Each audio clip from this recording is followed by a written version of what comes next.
patayin mo si BBM, si Lisa Araneta, at si Martin Romales. No joke. Tama lang ang ginawa ho nitong ating Pangulong Bongbong Marcos na ikulong si BP Sara Duterte. Diano sa tunay na rihas na bakal. Ay huwag kang umiyak, Sara Duterte. Diyan sa kulungan, kita nyo, oo. Umiiyak na sa kulungan yan. Ang pagbabantang yan ni Vice President Sara Duterte, hindi pinalampas ni Pangulong Bongbong Marcos. Kung ganun na lang kadali ang pagplano sa pagpatay ng isang presidente, paano pa kaya ang mga pangkaraniwan ng mamamayan? Yung ganyang kriminal na pagtatangka ay hindi dapat pinapalampas. Yan ay aking papalagan.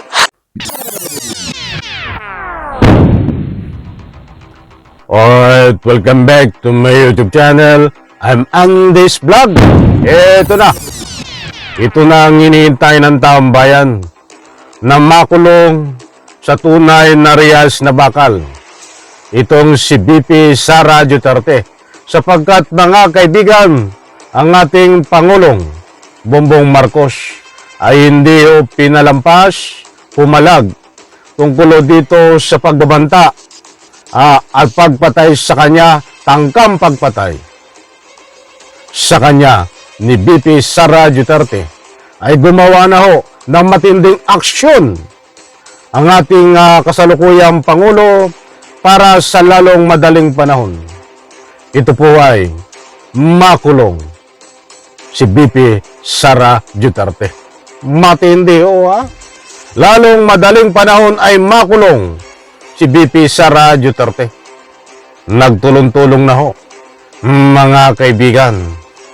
PNP, NBI, AFP, at marami pang ahensya ho na kinaukulan upang makulong itong si BP Sara Duterte dito sa tangkang pagpaslang kay President Bongbong Marcos. Inuunahan ko po kayo, hindi ito fake news.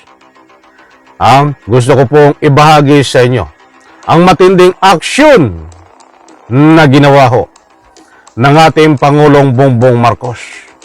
Ibabahagi ko po sa inyo kapag may pagkakataon po kayo ay patapusin, panoorin ang kabuuan ng vlog na ito. At nang sa ganon, lubos po nating maunawaan. Ito, paano yan Sara Duterte ay tunay na kulungan ilalagay. Iyan ang walang masamulahong maganda na may dudulot ang lahat na ika nga po'y sobra. Ito lahat sobra ho eh. Ang ginagawa sa ating Republika ng Pilipinas. Itong si Sara. Sobrang gumalaw. Nandun na lahat ang sobra sa kanya. Nasobra ng talino. Nasobra ng pangupit. Nasobra ng mga pananalita. Sa bagay, kaya nagagawa niya ho ito. Ay maraming taktika, strategy na ginagawa ho sa kanyang sarili para makalusot dito sa confidential funds. Ba't hindi ho makalusot? At lalo pong nalubog. Katapusan mo na ng karir ito, BP Sara Duterte.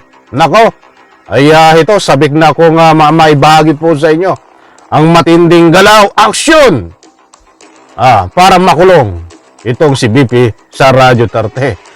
General Torre, paano yan? Talagang matindi ka, Vice President, ang iyong hinuhuli ngayon? Ito po, mga kaibigan. Shout out po sa lahat. Ito.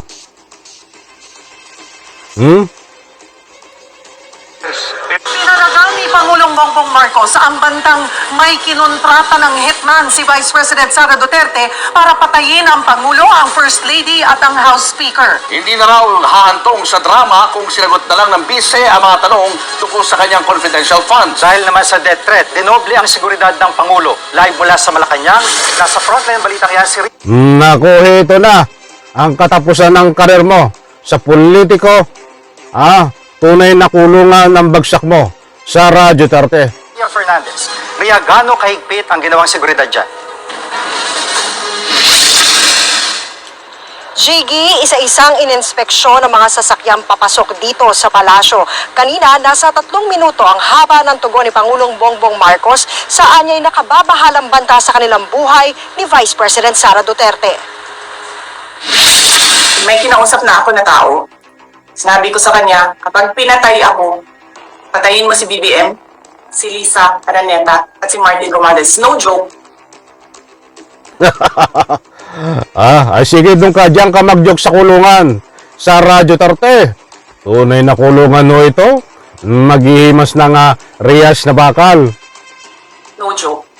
Ang pagbabantang yan ni Vice President Sara Duterte, hindi pinalampas ni Pangulong Bongbong Marcos. Kung ganun na lang kadali ang pagplano sa pagpatay ng isang presidente, paano pa kaya ang mga pangkaraniwan ng mamamayan? Yung ganyang kriminal na pagtatangka ay hindi dapat pinapalampas. Yan ay aking papalagan. Ayon sa Pangulo, tungkulin niyang pangalagaan ng konstitusyon at ang mga batas ng bansa. Kaya hindi raw tamang pigilan ng mga halal ng bayan ang paghahanap ng katotohanan. Hindi na sana hahantong sa ganitong drama kung sasagutin lamang ang mga lehitimong katanungan sa Senado at sa House of Representatives. Ang katotohanan ay hindi dapat itokhang. Imbis na diretsahang sagot, nililihis pa sa kwentong chicheria. Nagugat ang Diyos ko po, Rudy. Napakatama. Tama-tama, exactly. Ang mga pananaw, paninindigan dito ng ating Pangulong Bongbong Marcos na ikulong itong ating kasalukuyan na ito po ang tunay na bangag, si Sara Duterte. Maliwanag po diyan, pumalago ang ating kasalukuyang Pangulong Bongbong Marcos, hindi palalampasin ang ginawang pagtatangka na pagpaslang di umano dito sa buhay ng ating kagalang-galang na presidente kasama ang ilang nabanggit ko pong mga pangalan. Ay kulungan na ang bagsak nitong si Sara Duterte dahil ito pong ating Pangulong Bongbong Marcos. Hindi po ito pumapatol sa anumang mga nga po yung marites. Tahimik ko ito. Kita nyo, kahit sabihin siya noon, pinagmumura siya, ay hindi niya pinapatulan.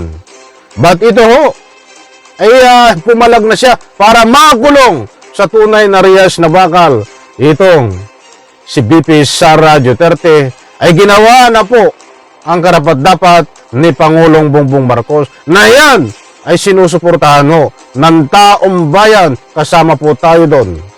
At ang aking mahal na mga taga-subaybay, pera ang mga taga-sunod nitong si VP Sara Duterte.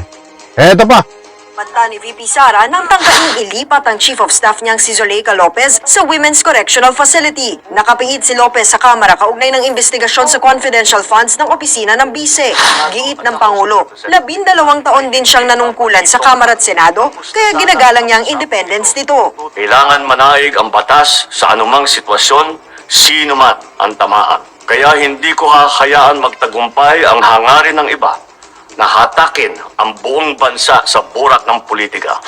Dahil sa death threat ni VP Sara, mas hinigpitan ang seguridad sa Malacanang. Isa-isang binusisi ang mga sasakyan pagpasok ng compound.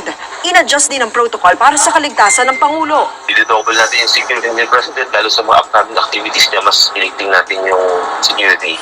Wala pa naman daw na nako, yari na matindi.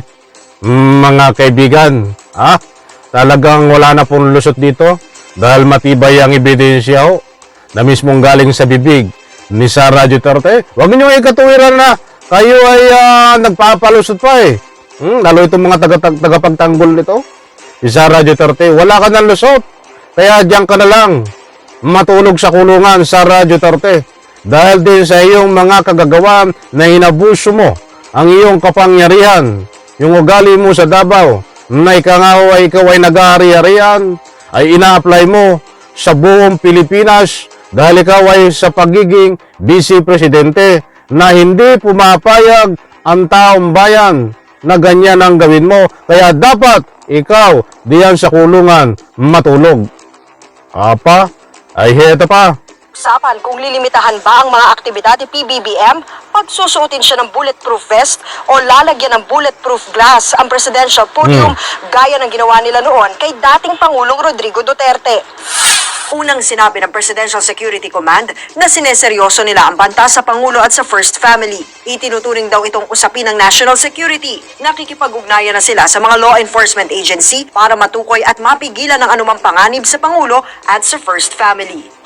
Ayon naman kay VP Sara, sasagot siya sa pagpalag ni PBBM kapag nabasa na ang buong statement ng Pangulo. Papalagan ko din yung ginagawa nila sa akin. Diba? Pumalag na yung buong bayan nung pinatay ng pamilya nila si Benigno Aquino Jr. At napunta naman ito dun, at napunta na naman sa ibang isyo ang mga sagot nitong si Sara Duterte. So maliwanag po mga kaibigan, abangan po natin ito at kaabang-abang sa next vlog ko ho. Ay matindi ho. Ang ika nga po ibabahagi ko po sa inyo. Nako, dahil NBI, PNP, AFP, lahat po ng ahensya ay gumalaw na ho. Para sa lalong madaling panahon ho, ay ikulong, panagutin itong si BP Sara Duterte. Ang maliwanag po dito mga kaibigan ay desidido hindi palalampasin ng ating Pangulong Bongbong Marcos ang ginawa nitong kalukuhan, kagaguhan, katarantaduhan ni BP Sara Duterte. Napakaganda po mga mahal kong taga-subaybay ang binitawan dito na paninindigan ng ating Pangulong Bongbong Marcos. Lalo't lalo na po, protektado po tayo sa mga sinasabi niya. Sabi nga niya, ay kung nagagawa ng ni BP Sara Duterte ang tangka na pagpatay sa isang Pangulo katulad niya, ay how come tayo, ikaw, kapwa natin may hirap, maliliit na tao, ay wala pong imposible na ika nga po basta na lampagbantaan, tangkang patayin. Yan ang paninindigan ho din na nasabi ng ating Pangulong Bongbong Marcos na isa din ho sa ating pinaglalaban yan tuwing tayo ho ay magkakaroon ng kaunting komentaryo na hindi lang po ito kapakanan ng iisang tao. Kapakanan po lahat ito ng ika nga po yung taong bayan.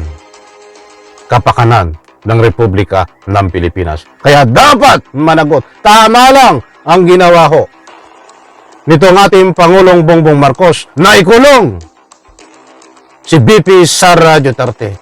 Diano sa tunay na rihas na bakal. Ay huwag kang umiyak, Sara Duterte. Diyan sa kulungan, kita nyo, oo. Umiiyak na sa kulungan yan. Kapag ito ho ay ikinulong na. Maraming salamat, pagpalain po tayo lahat. Pakisupport po aking second YouTube channel, Andy's Vlog. Pa-mention out na mamalat ako. Nandiyan po sa comment section ng link. At syempre, itong aking main YouTube channel. Huwag pong kalimutan i-subscribe sa lahat ng hindi pa nakasubscribe. Isang like ko sa video na ito. Kung nagustuhan niyo po, huwag pong kalimutan. Muli po, bye-bye, palakpakan.